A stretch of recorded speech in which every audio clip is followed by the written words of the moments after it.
What is good, YouTube, and welcome back to another JC2K video. In today's video, we're going to be talking about salary cap, specifically round 3 of season 6 of salary cap and the best lineup that you can build possible for the new round of salary cap. That page is glitched for some reason. I don't know why they haven't updated this salary cap screen yet, but the new round has started. The reward is not Dan Issel anymore. It is now Galaxy Opal Tony Parker, and he is the final card necessary to lock in for Dark Matter DIKEMBE MUTUMBO as the ultimate salary cap reward this season. If you have any questions on how to do that, just go to your season 6 rewards right here. You'll see salary cap rewards when you tab over, and completion guide right here. So if you do get all 3 of these cards, once I get Tony Parker, I'll just come in here and redeem DIKEMBE manually for those of y'all who have questions about that, because I've seen questions about redeeming stuff like that before. But salary cap is always a good rewarding mode to play. Something I really like about it, honestly, is that it gives deluxe badge pack 1 token, and then a Bracket Busters Deluxe Award Pack at 500 points. Like, this is a guaranteed chunk of MT for sure. It's a decent chunk of MT. It's sellable as well, which is fire. At 750 points, you get 5,000 MT. You get 3 tokens at 1,000, another 10,000 MT at 1,500, and then Galaxy Opal Tony Parker at 2,000, plus an Ascension board at 2,500 as well if you want to complete it for that 20,000 MT at 5,000 points. I don't think that reward specifically is worth it, but the rest of them are honestly pretty solid. So I think the mode as a whole is pretty rewarding, in addition to obviously getting DIKEMBE. Reward-wise, you can get deluxe packs. I mean, the rewards aren't great. It's a wheel spin. It's not insane, but you do make a decent amount of MT per game from salary cap, especially with them being like quicker full games. So I think it's actually a pretty rewarding mode, and obviously with DIKEMBE as the ultimate reward, he's a card who everybody wants to get. So everybody who has been doing salary cap is going to need a salary cap lineup, and this is the team that I have come up with for this round of salary cap. With the way that salaries have been adjusted, I think this squad right now is the best that I can come up with, because it gives you a legit 9-man rotation. You got seriously cards you can put in. I mean, 8 really good ones, and then Jordan Walsh is like in a pinch in the case of an injury type of card, I feel like. But also he's viable enough. He play okay-ish defense, and he'll hit a wide open 3, and that's about all you need. But it gives you primary ball handlers, more than one, with Austin Reeves, Kobe, and Tyrese Thomas. And then Andre Blatcher's at 4 is a card that I recently bought, because I think this card for 1,800 is just an amazing value for salary cap. He's 6'11". I remember doing gameplay on this card when he first came out in the Lunar New Year set, and thinking he was really, really good. But he was like right on the borderline of playing for my squad, and I didn't wind up buying him intentionally myself. And then like the week after that is when the All-Star content came out, and everything like escalated hugely and went to gambling. So this Andre Blatcher, I think, kind of got forgotten about, when in reality he's a 6'11", really versatile big who can play small forward as well if you want him to. So that allows you a lot of versatility size-wise. 98 offense, 97 defense, a 92 driving layup, a 92 mid-range, 89 3-ball, 87 free throw, 95 standing, and 90 driving dunk, 90 block, 92 interior, pretty versatile defender. He's a great rebounder. He's got good versatile speed, 84 vert, 96 strength is phenomenal, 88 lateral quickness, 95 stamina. Like a really good looking card.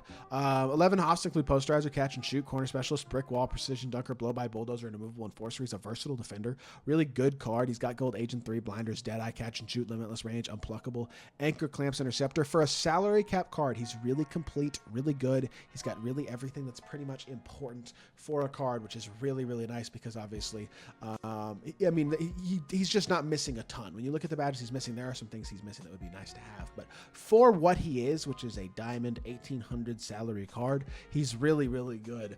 And I think he's a really good addition to your star players, which obviously are going to be guys like Reeves, Kobe, and Tyrese Thomas.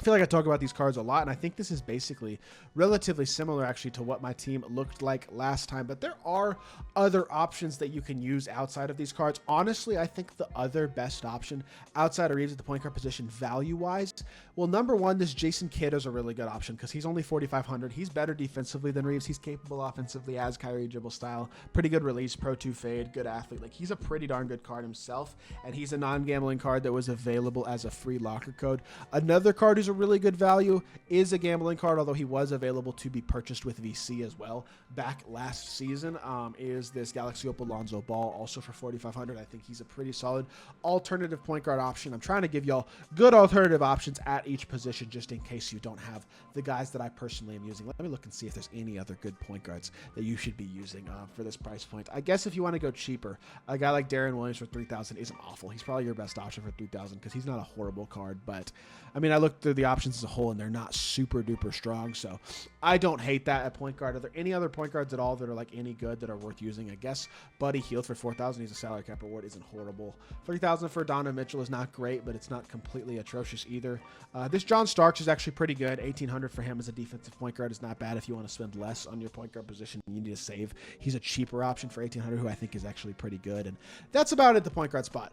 I think Kobe for 4,000 is just an incredible value because, I mean, my Kobe has 60 hoffs. Like, I've used this card so much. I love this card. Look, he's 183 games played and just incredible averages across the board. Super duper high efficiency. I mean, 3.6 threes out of 5.2 attempted per game. Like, his stats are phenomenal. He's been one of my favorite cards legitimately all year. Probably my favorite card of the year is this Pink Diamond Kobe. So being able to still use him in salary cap is phenomenal because he can still compete at the very highest level. Has literally everything that you could possibly ask for on a card except for the immovable enforcer badge. And I mean, that's not really, I mean, it is annoying that he doesn't have it, but it does not kill the card that he doesn't, especially in a mode like salary cap. And I think he's just really, really good in a lot of ways and is as good as, I mean, he's as good as any card in the game for his price, I think. For that 4,000 price point, I guess. If you want to look at other shooting guards that are good values, though, I don't think there are as many as there are at the point guard position, but there are some guys that you can use. So we're going to pull through here and find some better value shooting guard options. Richard Jefferson isn't horrible for 4,500.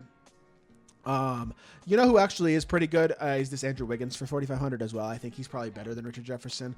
Jordan Walsh for 3,000 is a slightly cheaper salary option. He's not a bad card. OG for 4,000 is a little expensive for him, but he's definitely not a bad card either if you want a little more 3-and-D, and he's not a terrible option. James Jones, if you had him badged, is good, but he needs a lot of badges to really be good, so probably not recommending him. Outside of that, there aren't a ton of elite options. I mean, a guy like a Bruce Bowen for 2,300 isn't a terrible option. He's decent. Outside of that, there's not much else in terms of newer cards. If you look at the other shooting guard options, like none of these guys really jump off the page at you as elite level options. So for me personally, I think your options should be more left towards those guys at the small forward position that we were talking about.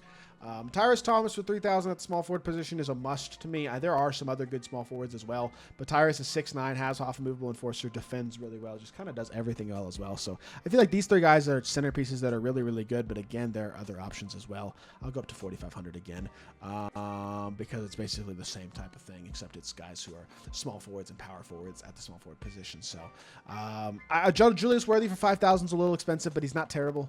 Worthy for 4,500 is probably a little better value than Randall. Brandon Miller for 5,000. I mean, I probably wouldn't use him. These guys like Zion and MPJ for 4,500 are meh. They're not the best options. I think Adam Morrison for 3,000, if you have him locked in, is pretty good. Brent Barry's actually not a bad option either, although 5,000 is a bit expensive, so I don't know if I'd pay that for him. There aren't a ton of amazing options, I would say. Like Rui Hachimura is not a bad option for 3,800. I think he's decent, but definitely would stick to most of those names that I just mentioned to really get the best value out of that. Paulo Banchero for 1,800 is not bad either. I think he definitely would get the job done. Like I said, Andre Blatch for 1,800 is really good at power forward. Centers are Mo Bamba, Nick Claxton, guys like a Amethyst Miles Turner when he's cheap. I think he's 2,000 is always a good option. Diamond David Robinson's always a good option as well. I mean, I could even switch out this team right now and go Diamond D-Rob at the center position instead of a guy like Claxton. I could take Claxton out because just put in like a cheaper big, somebody who's like a Sapphire Bobby Portis or something if I want to do that. And there's actually a part of me that kind of does. If you have Bobby Portis fully evoed, I think he's more worth using even. But something like this is also a great option. In fact, I might even leave it like this for now. But I think there's a lot of versatility to what you can do with your lineup. Always make sure you're using this Franz Wagner, Jalen Suggs duo off the bench if you can fit him in there, because for 1,200 total salary, getting two really solid diamond cards as filler options for your bench is super nice. And I love the depth of this team as well as the size, switchability, versatility, the amount of ball handlers that I have in my lineup, and just overall the ability to stretch the floor with every single card that I put in, as well with nice smooth, solid releases, and just ability to do a lot of things well. So I like this salary cap team a lot, and I hope y'all do enjoy this video. And hopefully it helps y'all out when it comes to building your salary cap team for round 3 of season 6 in my team. And if you did enjoy the video, make sure you hit that like button, leave a comment, and subscribe. I'll be back with more 2K content very, very soon, and I appreciate y'all. Peace.